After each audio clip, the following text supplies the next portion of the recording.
في عمل معايا اللي يرضي رب ولا يرضي عبد. نبدا قصتنا بالصلاة بن محمد، اللهم صل وسلم وبارك عليه. انا واحده اتجوزت في بيت عيله، عندي سلفه قبلي اكبر مني في السن، وانا عروسه جديده. من ساعه ما دخلت وهي حاطاني فوق دماغها، مش عارفه ليه، كأن انا خدت جوزها مش خدت سلفها. بتغير مني جدا. اللي لبست جلابيه حلوه تقعد تتنوع عليا، ان حطيت برفين ايه الريحه دي، ان حطيت حاجه في وشي يا اختي ايه تلخبطه وشك كده ليه، اكيد شايفه نفسك وحشه عشان كده بتلخبطي وشك، وكل كلمه يمين وكل كلمه شمال وانا ما بردش وساكته. لسه بقى في البيت جديد ده، مش عايزه اقول بقى ان انا اطول لساني على حد فيهم. قلت لجوزي الوحيد اللي بحكي له، يقول لي معلش دي مرات اخويا الكبير، معلش استحملي اكيد بتهزر معاكي. لا دي ما بتهزرش. المهم في يوم نازله لقيتها بتكلم عليا كلام وحش جدا لحماتي، البت دي مش مظبوطه، البت دي وراها حاجه، البت دي وعماله تشتم فيها شتيمه ما اقولكوش، وانا سامعاها.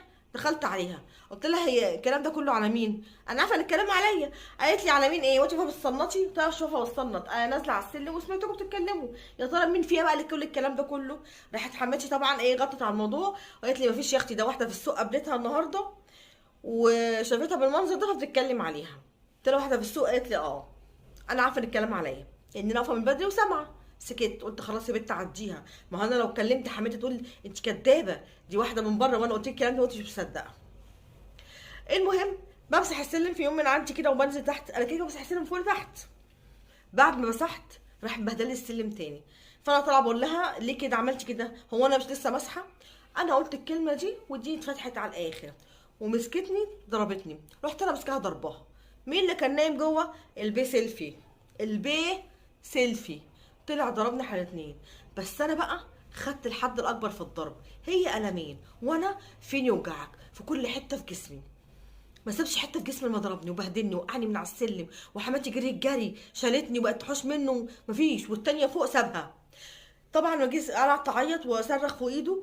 انا كده كده بنتي يتيمه ما عنديش حد غير امي، فهو الله اعلم بقى استحفى عليا عشان كده ولا ايه ما اعرفش.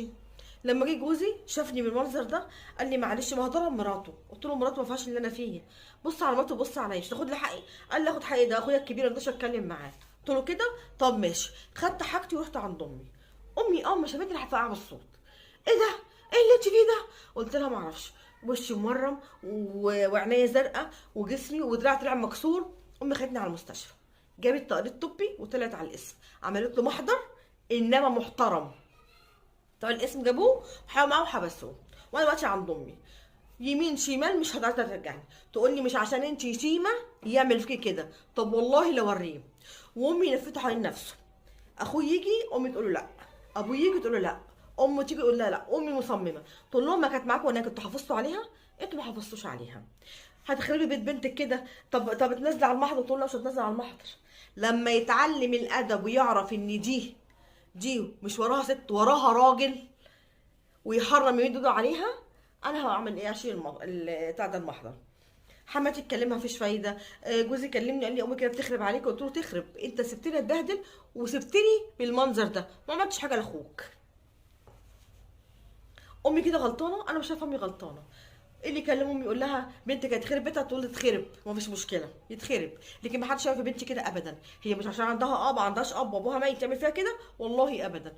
وهو ناس محبوس والناس رايحه وجايه، ما تخربيش بيت بنتك، حرام عليكي، تنازلي. كله بيقول لامي الكلام ده، وامي مصممه على رايها انها ما تنزلش.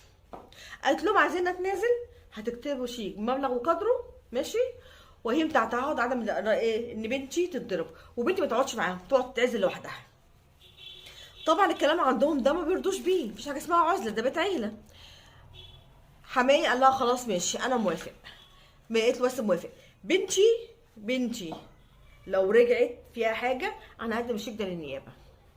قال لها وانت يا حاجه هتمضينا على الشيك عشان تعملي معانا كده؟ اه ايوه، بعد لو شفت منكم. انت يا حاج يا كبير ما عملتش حاجه، مراتك ما عملتش حاجه، البي جوزها يقول لها اصل اخويا الكبير ما اقدرش اعمل له حاجه، وبنتي اتبهدلت وده اتكسرت وجبستها لها. بنتي مديها لكم سليمه، جبتوها لي مكسره. انا ما عنديش كلام تاني اقوله كده يعني. قالت له اه كده يعني. قالوا خلاص ماشي هنمضيلك وبنتك تقعد لوحدها. وفعلا عملوا كده، وامي طلعته، اتخيلت نزلته وطلعته. ودلوقتي انا ملكه في مكاني، ولا حد يقدر يتكلم معايا، ولا مراتي بتلقح زي الاول وطالعه نازله بمزاجي وما نزلش عندهم خالص دلوقتي قاعده في شقتي فوق. جوزي طبعا مستاء، امه عماله تقول لي عجبك كده، قال لها بصي انا مش هقدر اعمل حاجه. ابوه قال له بقول لك ايه يا ابني، اقعد مع مراتك وخليك انت مع مراتك، عايز تقعد معانا شويه مش عايز براحتك. سيلفي من ساعه ما جه بقى مش عارف يعمل معايا ايه، بس حاطط في قلبه كاتم، مش قادر يتكلم. ابو قال له خد بالك احنا ماضيين على شيك ومبلغ وقدره، لو كلمتها امها هتحبسني، هتحبس ابوك وهتحبس اخوك، ايه رايك؟ سكت وبعد بعيد عني. انا دلوقتي مالكه ببيتي، بطلع وانزل اجيب طلباتي واقعد في شقتي ومالكه، ولا حد قادر يتكلم معايا. الهي يخليكي ليا يا يما، وبدعي لها انها عملت معايا كده اللي جوزي ما عملوش.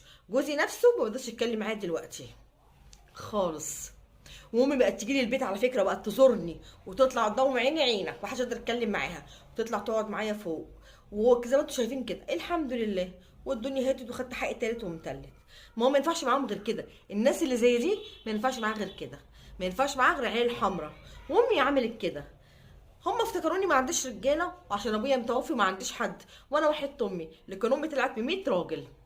امي طلعت ب 100 راجل، عملت في سيلفي اللي 10 رجاله او جوزي نفسه ما عرفش يعمل في اخوه. ان ميدوا عليا ليه ان شاء الله؟ ليه؟ ليه؟ ايه الغل ده؟ وانا كنت عملت لكم ايه؟ ده انا مرات اخوك، ده اخوك اللي هو اخوك بيحترمك، انت احترمه عشان احترمني عشان اخوك حتى. وده اللي انا عملته. امي كده غلطانه؟ انا مش شايفه امي غلطانه، بس انا بعتبر القصه دي بفتخر باللي امي عملته. ايوه انا فرحانه ان امي عملت كده. والدنيا دلوقتي الحمد لله، وبقيت عايشه دلوقتي مرتاحه وايه، واخر مزاج في شقتي وبيتي. اروح لامي اجي شقتي كده، الموضوع خلاص الحمد لله. وبفكر بقى ان أنا اخد شقه بره. بصراحه جوزي بيبقى بيخاف، امي قالت له من غير ما حد يعرف حاول تدور على شقه بره تاخد بنتي فيها وتبعدوا عنها. الله حاضر. وبيدور على شقه بره. وانا كده ملكه زماني، انا كده ملكه زماني.